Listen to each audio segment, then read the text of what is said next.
In the seemingly never-ending cycle of conflict in the Middle East, one can trace the recent series of events back to August of 2022, when an escalation of violence in Gaza claimed over 40 lives. This was triggered by Palestinian militants launching rockets towards Jerusalem in response to Israeli airstrikes. This marked the most serious violence since the 2021 conflict between Israel and Hamas. A few months later, in July, President Joe Biden embraced the Trump-era Abraham Accords during his first trip to the Middle East. This marked a shift in regional dynamics, aiming to strengthen relations between Israel and Arab countries.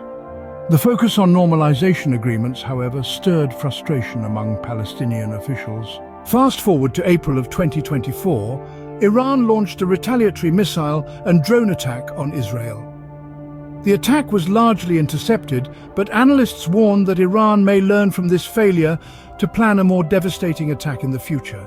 On Friday, the same week, Israel carried out a military strike on Iran, marking a potentially dangerous escalation in the conflict.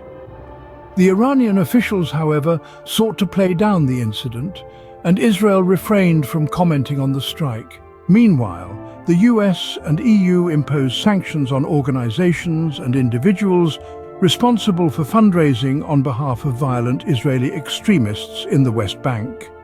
This included the EU's sanctioning of extremist settlers in the occupied West Bank and East Jerusalem, marking a clear stance against human rights abuses against Palestinians. In the midst of these events, the G7 countries, led by US Secretary of State Antony Blinken, committed to de-escalating tensions between Israel and Iran.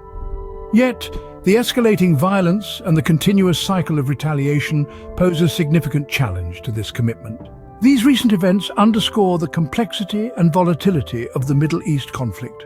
They highlight the need for continued efforts in conflict resolution and peace building, and also the importance of holding accountable those who perpetrate violence. It is clear that the path to peace in the Middle East remains fraught with challenges and uncertainties.